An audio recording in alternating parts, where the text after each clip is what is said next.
So I'm delighted to welcome you here to the launch event of the second volume of New Shoots, Old Roots, which documents the experience of across 7 decades of women of African and Caribbean descent who came here, were born here, and living and working in Scotland.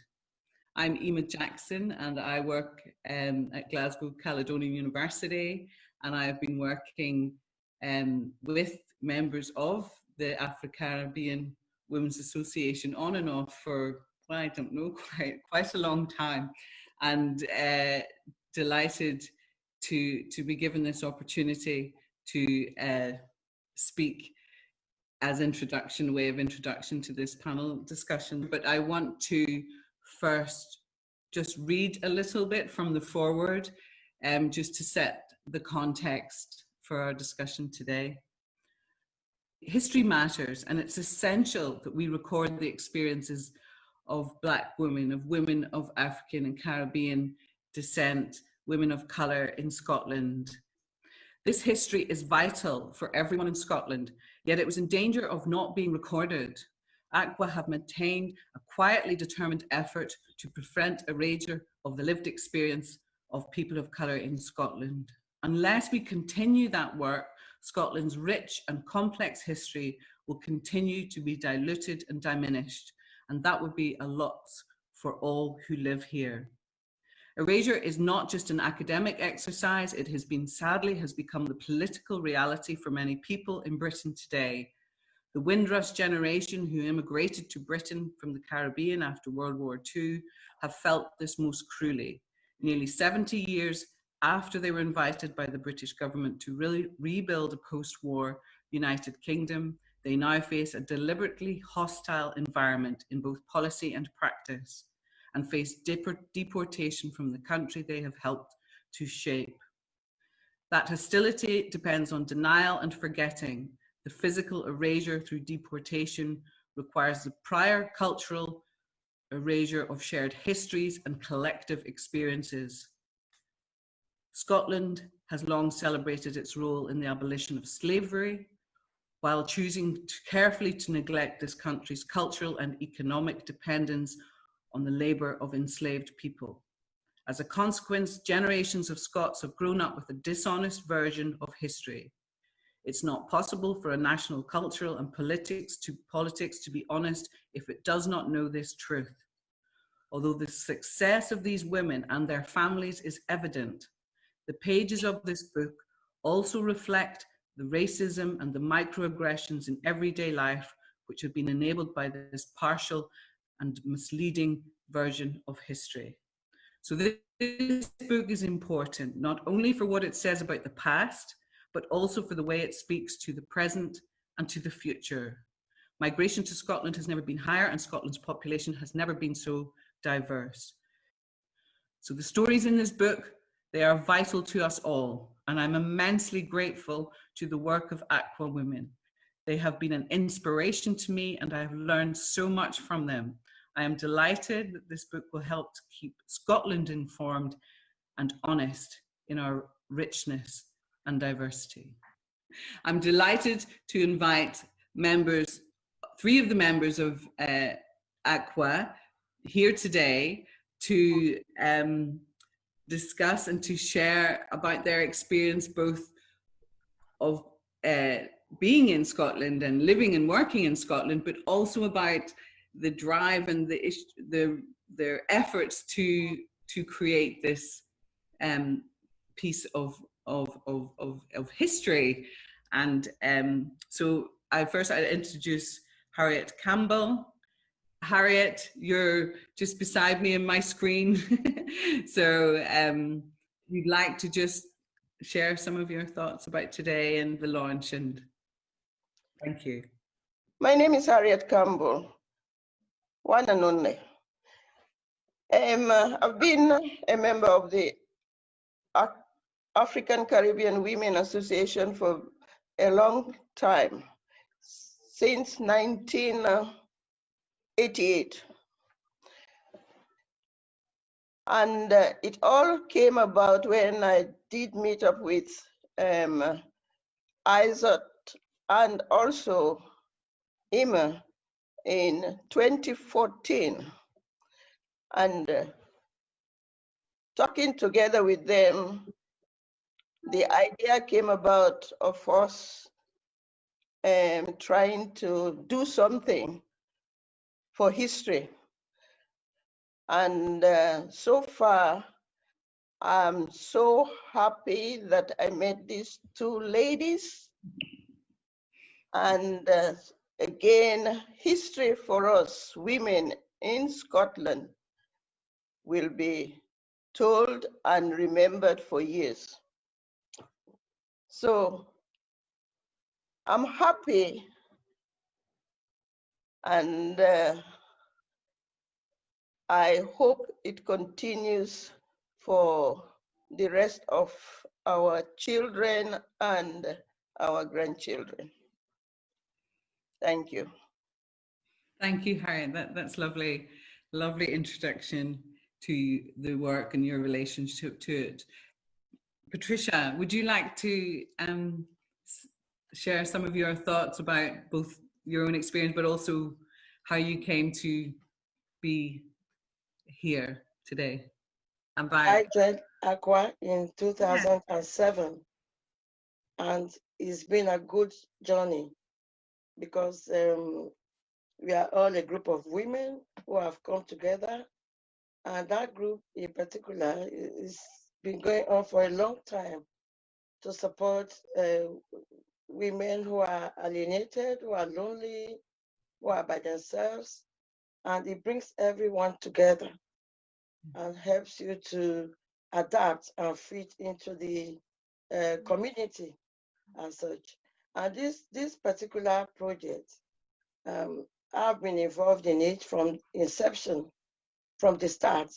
I've been a committee member. I've been through I was there at the application process, the interviews, the screening of the pre-launch of the book. And it's been a good experience working with these ladies and our project manager, who is not here today. We've worked very well together with Photoworks and ACWA being collaborating in this project. It's been good.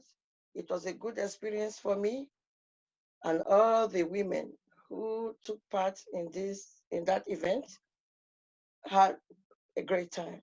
It was a good mix of literary and cultural event.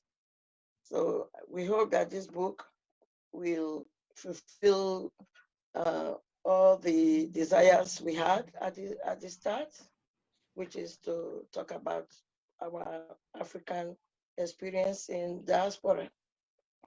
Thank you very much.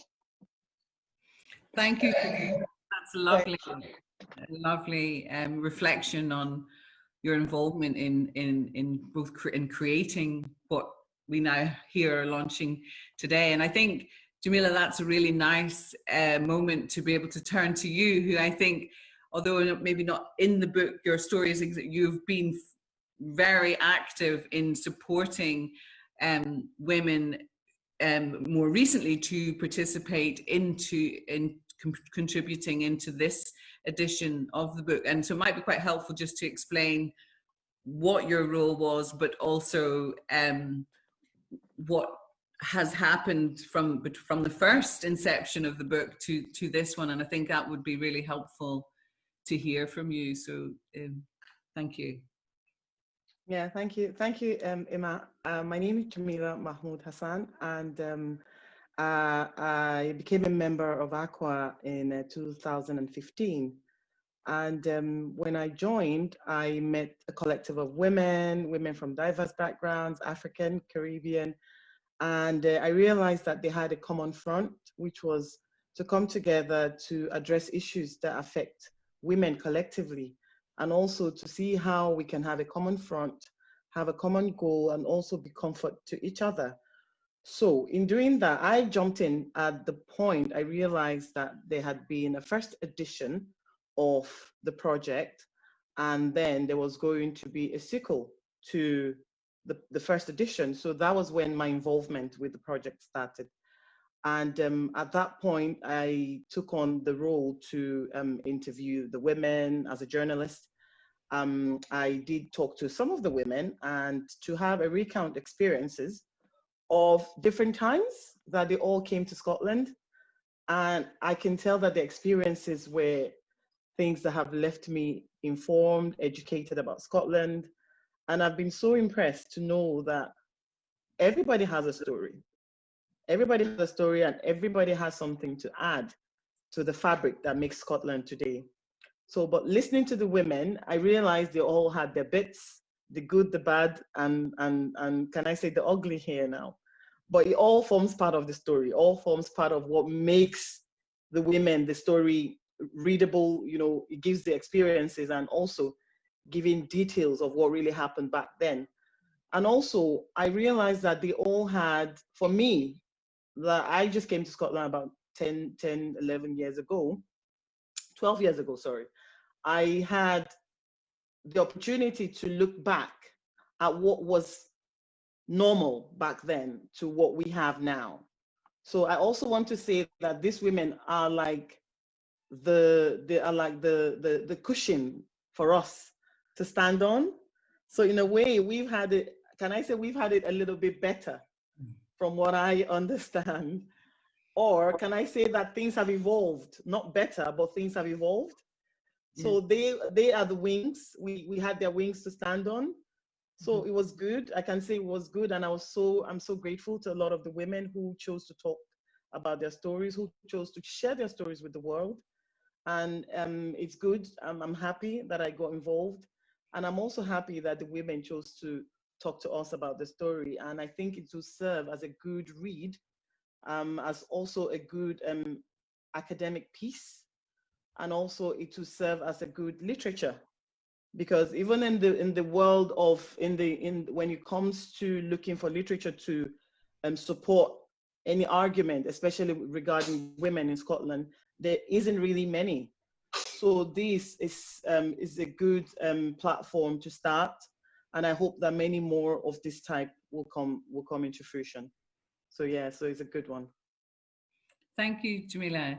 I mean, I think that's really important what you say about the significant. I mean, it's nearly over 30 years that ACWA have been there, and you know that the fact that they're still here, the fact that we have that, and there's so few organizations which have been able to be maintained and sustain themselves through such, you know, through such challenges, and so they're here, and that others can hear from their stories and their understanding and learning from them, and also helping us to reflect on how to do things differently for the future, is a really important contribution to the, you know, generations. Harriet, I was going to come back to you. I was just wondering if there was anything that particularly stands out over the last 30 years. Wow. That as you feel, you know, that this moment of launching the second edition, which is great, to, you know, if there's anything that particularly you would want to say about that, the act of doing that, or, you know, your hopes for it. Well, I must say it was a good thing that we sort of indulge ourselves into what we have done so far, because of the fact that being in Scotland and for all the volunteering and all the things that we've been doing so far, there is not quite recognition for people for Scotland to know that we've been here, we've been trying our very best to engage.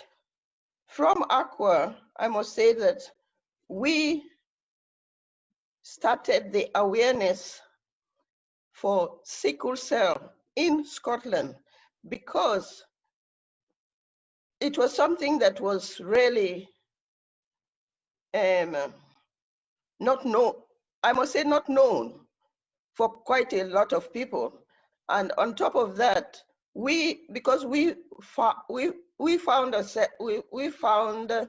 void in the health system. But I'm happy about our contribution, and I hope the community that we are involved in and the ones that are supporting us continue to give us their support. I mean, I think that's a really important point you've raised, that this was not just about getting together to hear each other's stories and to generate support. It's support to deal with the real, very, very real health and life issues that are experienced by people of African descent and Caribbean descent living and working in Scotland, and that as the demographics have shifted over the last 20, 30 years in Scotland, that this is even more important now than or not than it was. It was really important then, but even more imperative that it is engaged with properly. And I think the place of groups and the expertise of women like that in ACWA are absolutely vital, especially when we see this political moment when globally the health disparities, in particular evidenced through COVID, and how the system has struggled to recognize what it's been doing. And yet here we have, you know, within an offshoot, so we say, of ACWA has been campaigning for this for a very long time here in Scotland. So yes, I think it's a very important thing what you've said. And Patricia, I think it may be just the same question in a way to you. Is there anything particularly from your engagement that you would particularly like to sort of share here about, and kind of your hope for you know, the act of documenting? I mean, it's a great thing in itself, but I think that that your own kind of personal hope for that. What stands out for me was during our meetings, we had all these young members. You know, we've evolved with very young families, and all the kids were running around and their computers and making noise.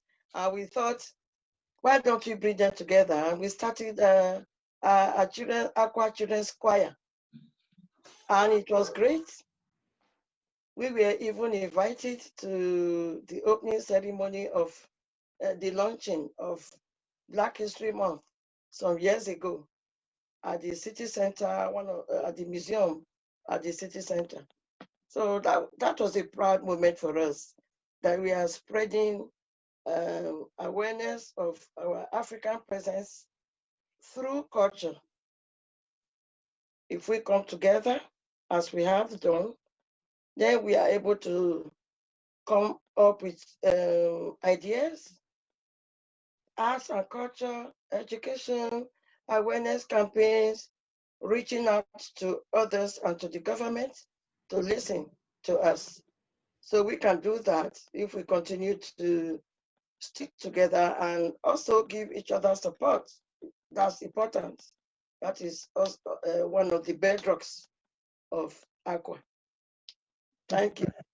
Thank you, Tricia. And listen, Jamila, I just wondered, just obviously if there was anything about a difference in who is participating more in ACWA, and certainly in the book, because I think it's been made wider, because I think it's significant and perhaps reflecting the health issues that Harriet and in particular has raised, but also Tricia too, that many were, not exclusively, but many were nurses or of a health professional background who were originally engaged, when at its inception as an organization. But I think maybe the people contributing to the book is much broader than that. And I wonder if there was anything that you wanted to say about that really before. Yeah, that's another thing. Like there's a generation that came in that you realize that a couple of them were nurses, and they all had hopes and dreams of coming to Scotland to practice nursing, to be nurses, to get to that peak of their career in nursing. Fine, they got that. They were able to do that, and I really applaud them that they were also able, to put their mark in the NHS. But over time, as things evolved, we had different women coming into Scotland from different fields of endeavor. You've got people in the arts, engineering. So you've got different people. So it's, like I said earlier, these women who had come in before are the wings with which we stand on today. So in a way, you now have women of different fields saying, I can do this. There were women nurses who did that. My mom was a nurse, or somebody I knew was a nurse. Harriet, for example, was a nurse, and I would beat my chest to say she did it back then. So with her, when I think about her, I would walk majestically on the street of Scotland that she did it back then. So I can do it. If she did it, I can do it. So that's what I'm saying by the evolvement. Because these are the women who have walked the roads of Scotland. They know, they get you when you talk about racism. They get you when you talk about the hardship. They get you when you talk about raising kids. They just get you. Patricia would tell you hands on. She raised the number of kids that she raised. And by the glory of God, they are what they are today because she also paid her price. So these are the women we want to talk about. These are the women we want to celebrate. Their achievements, the hardship when they had to bite the bullet. They had those times to say, look, I did it. You can also do it. So I think that's what the book also signifies. Yeah. So the story, what they went through in becoming what it is today. Yeah. Well, thank you. I think that's been really lovely to hear from you all. And I think that when people have the book, that they will be able to read and understand more about the stories and their significance for us all here today. So I just want to take this opportunity to thank each of you and Street Level Photoworks for supporting and making this possible. So I'm just going to finish up here. There'll be launch events. We're actually going to just screen the original audio-visual piece, which was made in 2014, is that right? 2015, I think. 15 it was. Which, so the original audio-visual piece, which was made in 2015, and you'll be able to see that now. So thank you all very much for participating. Thank you all for those who are watching and listening and for your support. And we look forward to engaging with you in the future. Bye. All right, thank you. Thank you.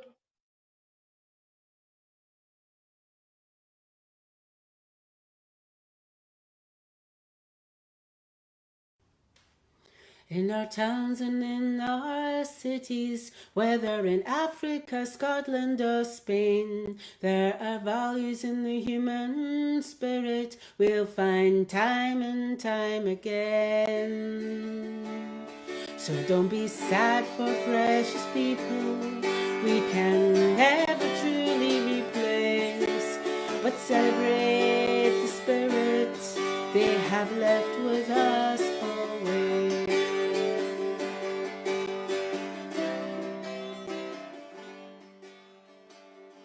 My Yoruba name, what friends ready to call me Sheke, which is Ola Sheke, a child that you can pet. That's what it means. Yeah, but my Christian name is, when you're Christian, the English name is Caroline, from Nigeria. Well, the reason why I came here was I have a friend who came to Glasgow in 56. And then in 58, so he sent for me. Well, you know, the main, he sent for me. Then I came over. Then you travel by boat, you know, which takes 14 days to get to Liverpool.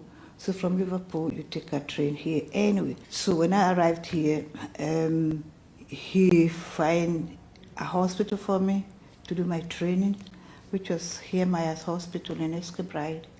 You know, so I went there and I started nursing training, and then it doesn't work for me, so I just came to Glasgow, 1959. So I've been in Glasgow ever since.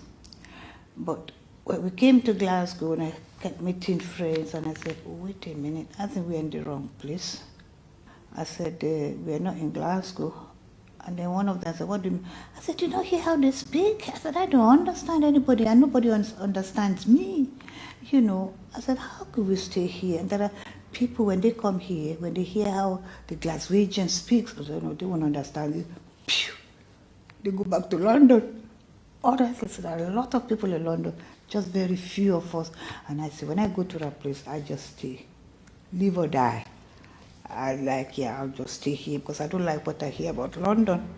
So I stayed here and I met my ex-husband, and then we got married, and then we got 2 children, you know, a boy and a girl.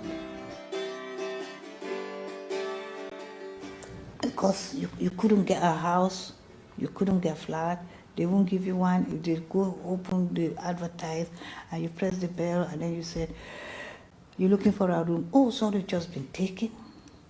And then maybe a nice Glaswegian white. We go back there and say, well, just wait a minute. And then they tell him to come in, and then they give the room to him. You know, and then we were living in Vol.II Street, it was number 11. You know, it was somebody, I think he was a Polish man. He was living opposite the flat. And then one day, he just met my husband, and then he told me, say, there's a flat, you know, for sale opposite him by the, what do you call these people that get your money? They don't do anything. Factors, you know. And then he went to see them, and then we were so lucky, and then we bought the flat for £470. 1959-60. You know. And then my husband was like, oh, man, buying flats. And then he came in one day and said, I saw another flat in Hill Street, just next street to Vol.II Street, you know. So when I went to say, oh, this is better, you know, just two rooms, and you know, 1 room and bedroom. You know what they call it then? 2 apartments anyway. They communicate with you, but when they see you, this is my own experience, but when they see you with their friends, they pretend as if they don't know you. Oh, I don't blame them for that. Some of them, honestly, it may be somebody you're working with, and you're both walking down in the street, and they see one of the white people that knows them, they just pretend as if they don't know you. But you get used to that. You come through that. You get through that barrier. You know, eventually, people are people. Because I went to Nigeria, I went back home, you know, and that was in 1967 or 68. Oh, I can just remember, you know. And then when I was there, I was told, because we were quarreling, my husband and I said, I'm not going back. And then, you know, my dad, he was an old one, you know, said, you know what? I said, I'm not going back, Dad. He said, your husband is sick, you're not going back. What are you doing here? So that's why I came back again to Glasgow, and then I left my children, 2 children, with the uncle. He was in the military, you know, and I left them with him. So when I came and saw my husband, it's not really well, and then there was a war started in Nigeria. Maybe you remember the Biafra war started in Nigeria. I said, oh my God, I'm sitting here eating fish and chips and my children were running up under the bed during the war. And I said, well, just send them to me, please. So they sent me my 2 children. You know, and we all live ever happily after.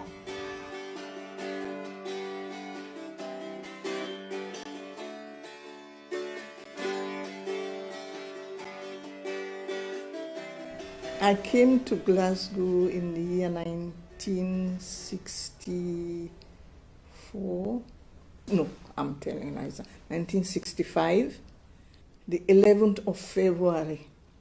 And I arrived on the 11th in Glasgow, very cold. Very, very cold. And this big house with 4 big rooms. And there were 4 people living in this house and just 1 bathroom and 1 toilet. And the kitchen was just 1 big kitchen. You've got to take it in turns to go in and make breakfast, even to wash. You've got to take it in turns. To get hot water was very, very difficult. Because if you don't light there was a fire in the sitting room, and you've got, it's a coal fire, and that heats the water all over the house. So that coal fire has to be lit every day to have hot water to wash and to cook. Also, I would say those days things were very, very reasonable because the wages weren't all that great. So you get a pint of milk for a penny. Sugar was something like 5 pence for a kilo. And bread was cheap. I would say the wages, if I could fully remember, was something like, I think, £8 or £15 a week. Well, I came to join my husband. My husband was here as well. So he came first, and then I came too. Now, snow, that was in February. I couldn't understand how this ground was so white, and to walk on the snow was very, very difficult because in Africa we don't have anything like snow. There was nothing like that. So it was difficult for me to walk on the snow, and you have to have a special footwear. I fell a lot of times, and my fingers were nippy, as well as my toes. Nobody explained to you, what you should really buy in the shops to keep yourself warm. My husband was working, but I never had a job for quite a long time. I was a teacher before I came here, but there was no way I could go into teaching here because of the mentality of the kids here. And I'm black, to stand in front of a classroom, the difficulties I could get from them. Then all of a sudden I said to myself, I might as well go into nursing. Then I went into midwifery, and I was in midwifery till I retired. But it wasn't easy at all, not easy.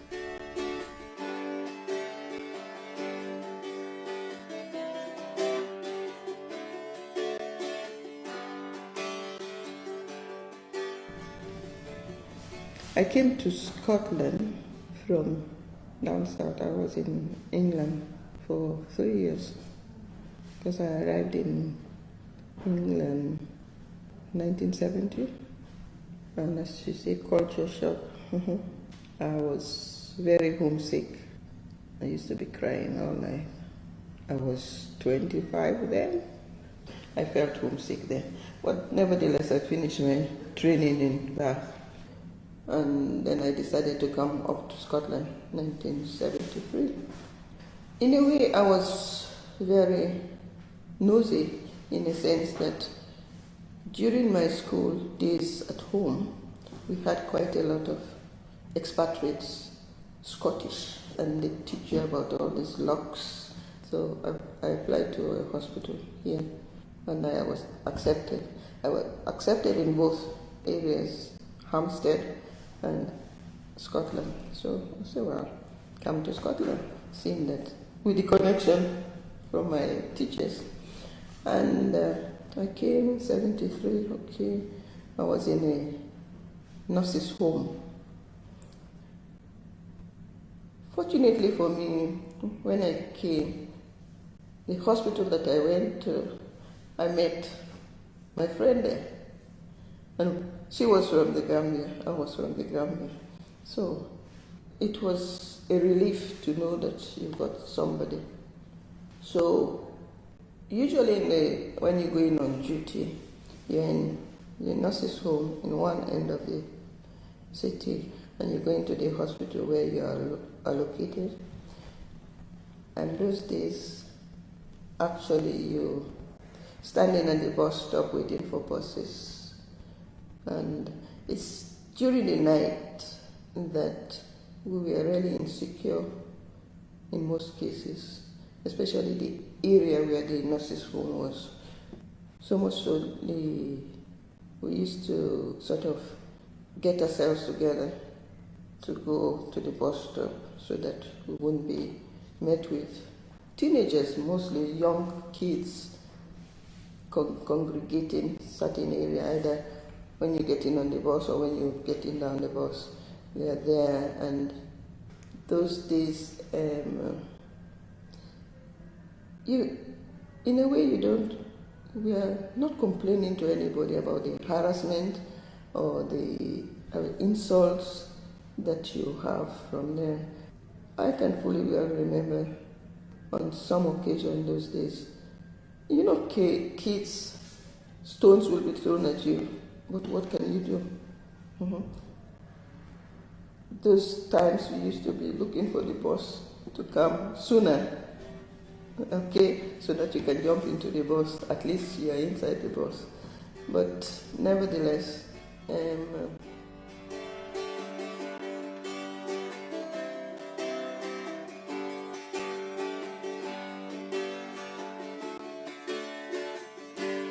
You see, I could never have done nursing or no matter. My mother was the local midwife nurse in our village, delivered all the babies, and because we come from, our area is a farming community, when people chopped their fingers, or no, they didn't chop them off, when they injured themselves chopping wood or something, or they used to come to be bandaged by my mom, and she always asked you to hold this, and the blood was dripping everywhere. And I actually knew the panic voice of people coming to our homestead. If I could tell exactly when there's a crisis, and I would run the opposite way before they come in, because I just didn't want anything to do with blood, so there was no way. Now, perhaps seeing the value of nursing, I would be, after nursing my kids and bringing them up, and you change. But when I was young, that's the last career on my mind. In fact, I wanted to be, those days, yes, they used to call them air hostesses. I had read, I loved literature and geography, and I read about all places like Egypt, Mesopotamia, the 9 wonders of the world. And I actually came with this brilliant idea that if I become air hostess, I'll travel to all these places. My mom said, no, that's not a job for a young, good woman. So I didn't do that. I went into teaching. But it's also, again, somebody of my age from Europe, a woman like that, when you see the other women who were flying and all that. I did not have to be an air hostess. I could have been a pilot. In a way, I'm glad that I went into teaching, because I ended up traveling the world anyway, from a different perspective. But I think those things actually also form you, and they strengthen you, and it's like a foundation of later years. I don't think without the grounding, I would have survived in Europe.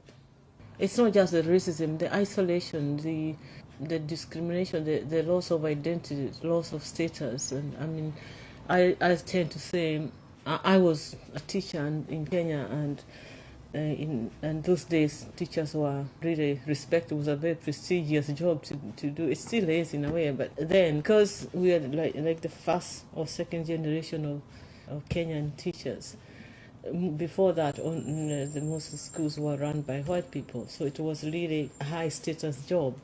And then I fly to UK, and 8 hours flight completely obliterates everything about me. I become nothing. You know, it was such a shock to come here and realize I'm not as valued and as important as I was back home. Mine was actually at Heathrow. Educated as I was and as a teacher, I knew not everybody in Britain is rich, like not everybody in Africa is poor. But actually to see white people cleaning in Heathrow and Asians cleaning, because in Kenya status was based on you are white or Asian or Africans who are at the bottom. And we never ever saw a white man or woman cleaning or Asian woman cleaning. I kind of was just looking at them like this. It's a seeing. I knew white people must clean in Europe, but somehow to see it happen was such a cultural shock. It's floored me. Just like, wow. Because when I was growing up, every white person we met was either a doctor, a teacher. They lived in a big house, they had servants. So, and here I am, somebody serving me tea and cleaning around the table. I think I wrote to my sisters as soon as I could about it. That was a cultural shock to see that Britain was not as was made out to be. And then I think later on, it's because I grew up in a Christian Church of Scotland tradition, there was always the message of being Christian and how Christian related to other people.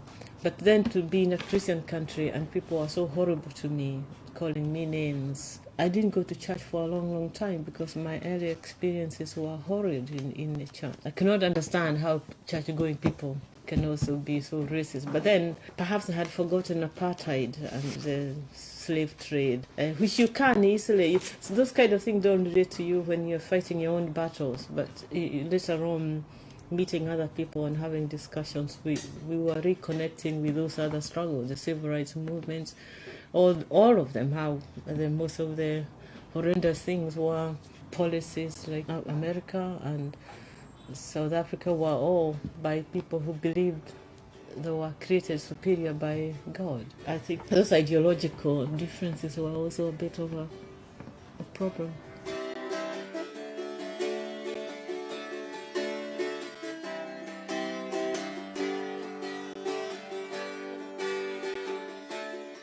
At the height of our problems in South Africa, the struggle against apartheid, 1976, which is the year with the uprisings in Soweto and so forth. My husband came over to study, here in Glasgow. So I followed him and joined him. I traveled from Cape Town, which is my hometown. That's where I was born and brought up. And traveling, unfortunately, I had to come from Cape Town to Athens, and then from Athens to Luxembourg to Belgium, and then to Heathrow. And it was then that I had to, I thought that there was a taxi that would take me from Heathrow to Glasgow, not knowing the distance. Nonetheless, I managed to get to Victoria bus station to get the bus to Glasgow. So it was a long travel from Cape Town to Glasgow. When I arrived, first of all, I was so relieved to come to a place where I could, sleep the whole night without, the interference by the South African police, because they could come into your home where I come from, in Cape Town at any time they liked, and, to come to a place where you could sleep the whole night and having no disturbances was so great. I appreciated that. And the people of Glasgow, of course, are amazing, kind of welcoming. You'd meet one or two who are not used to seeing a black face, but you'll find that at any place, at any given place. My biggest achievement, because we never had a decent education in South Africa as such. Because of the apartheid system, we had what is called the Bantu education, which is a very inferior form of education. And I knew that one day I was going to go somewhere to better myself educationally. And while I was doing my nursing part-time, I went to Annisland College, and I studied there. Though I was, quite mature, as it were. And when I was in Annisland College, the lecturers and the tutors encouraged me to further my studies. I don't know whether they might have seen something in me. And I went to Strathclyde University to study the social sciences, and I came out with the honors degree in history. That is my greatest achievement. Though I couldn't find a job, I tried to get out of nursing to do something else with my degree, and I couldn't do that. And of course, I see that even the young ones are struggling to get any employment. And I believe that is my greatest achievement. When I see the scenery of Scotland, I said to one of the lady friends as well that I think God took his time when he was creating Scotland. It's so beautiful. There's some parts in the countryside that are just extraordinarily beautiful. Well, I think I came to the right place in Glasgow. I adapted to many things, be it the social, the political, and otherwise. People make Glasgow, and I believe in it. That is true.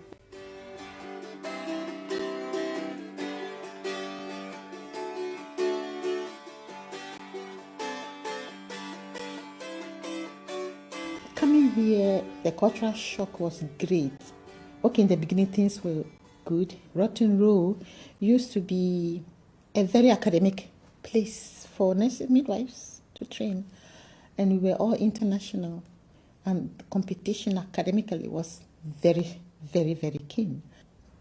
Well, for me, I was lonely, because when you are at work, people are pleasant to you because we are professional people, and beyond your work, nobody wants to have a relationship with you. You meet people on the street, and somebody you think you've known because you've been working with that person, you say hello and they turn their face. They don't want to associate with you. And I said, okay, if that be the case, I didn't know anyone from where I came from. I didn't know anyone at all. If I had somebody to say to me, if they call you hen, not to worry. If they call you pet, it's no big deal.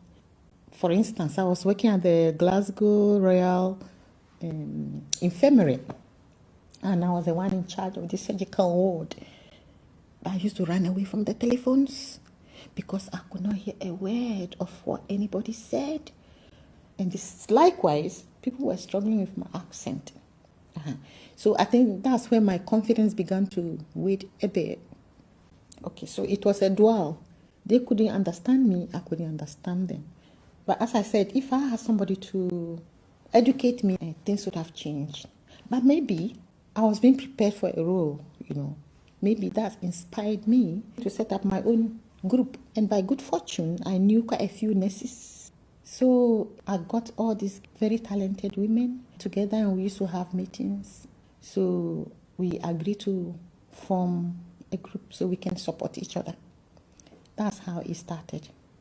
So forming the group has been the pipeline for some time, but it was 1988 that we formally met to agree that. Before then, I had sat down and calculated. I wanted a name that abbreviation would be perfect. So I wrote things until I came African Caribbean Women Association, ACWA. So I set it up so that the experiences I was having will be in a position to educate those who are around and those who will be coming in. So they will be in the know. So they will know the slangs. So they will know how people behave here. Certain things which are said are not meant to hurt, but because we don't know, so we take it serious. So that was the aim.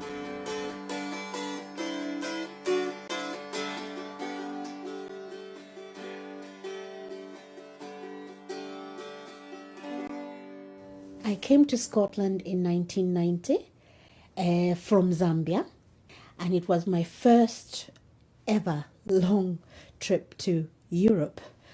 And my first impression was, whoa, this is cold, because it was the middle of winter, December, and just coming out of the plane, the cold hit me. But I was excited because I was looking forward to meeting people, good friends, family, and really experiencing what the UK was like.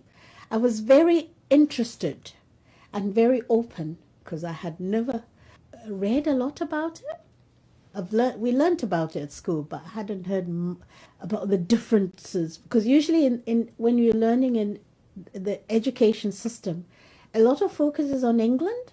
You don't actually know a lot about Scotland, Wales, Ireland. You just think of Britain as England.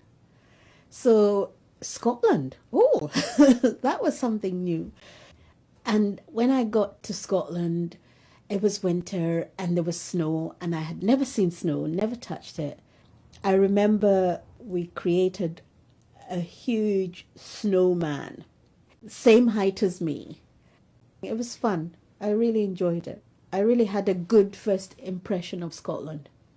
Everybody was friendly and yeah. I think the challenge was, would I be accepted for me, the way I am, without compromising myself too much?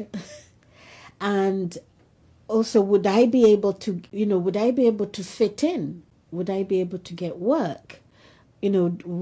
What the procedures, understanding the processes and procedures, it was totally different. So I had to do a lot of learning. I was quite a shy person, and it was quite difficult to express myself fully, because you have to get to know people before you really open yourself up. That's the way it was. That's the way I've grown up. And here you were just expected, if you met somebody and you just speak. And I found that quite difficult because I was quite reserved. So it took me a while. ACWA, we need to have some ACWA women going into politics. That's what I would like to see. We need to get all these women in there. Well, there's so many skilled people in there to start pushing into politics, into Scottish politics, into the landscape. That's my ambition.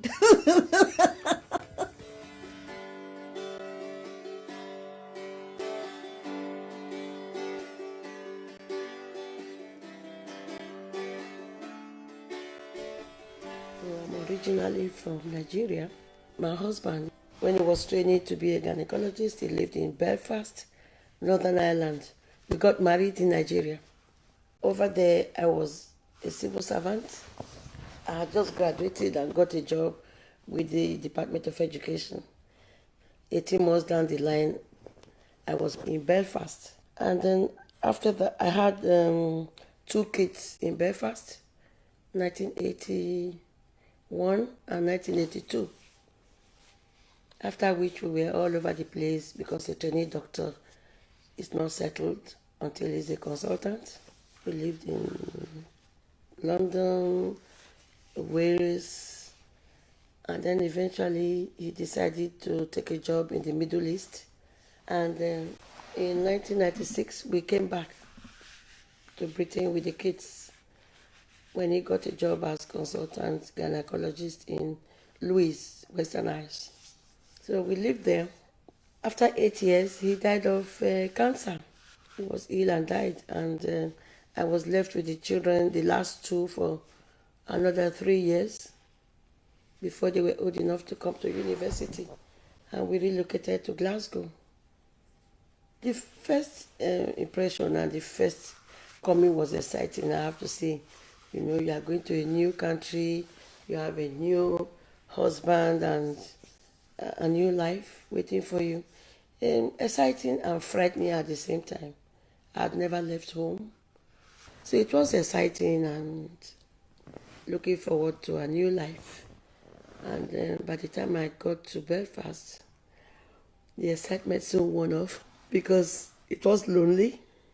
You're sort of locked in all the time. But I went to university as soon as I got here, I have to say. I made some good friends. But then you sort of meet in the pub. You don't do home visits like we do, you know. I did a postgraduate diploma in education at the Queen's, Belfast, and I had some classmates who would invite you to the pub, and then we got there and we played, gambled on horses. We gambled on horses, and yeah, that was nice. So those were the good days. Stornoway was another cup of tea. It's an island, and the first time we came, I would say it was exciting because I was now coming back with 5 kids to Stornoway, and I thought, oh my God, this is the end of the earth. But then, Stornoway, in terms of people's behavior and all that, was more like home because we didn't lock our doors. You didn't need a key. I had the one key to the front door for 11 years. And you weren't scared that somebody would burgle you or anything, you know. And then all the neighbors were very, very friendly and sort of in and out of each other's houses. And it looks like many people had not really been that close to black people. So they found it to be a novelty, you know. One day, myself and my husband went into a post office. And as we were coming out, we just came face to face with 2 men. And one of them almost had a heart attack. And we just laughed and said, it's okay, it's okay. And he was like, geez, where are you from? I said, we come from Africa. We live here. You know, we were the only black people for a long time. And we were the first black people ever to buy a house in Louis, to own a house there in Stornoway.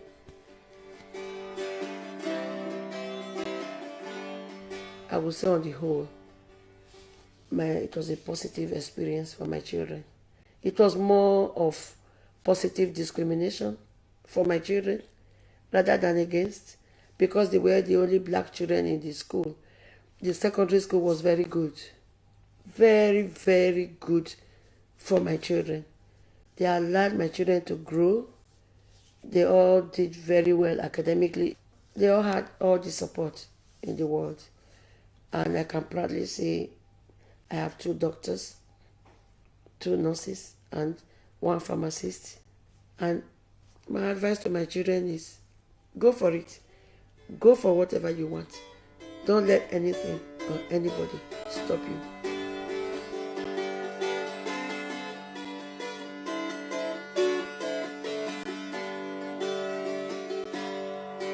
In our towns and in our cities, whether in Africa, Scotland or Spain, there are values in the human spirit we'll find time and time again.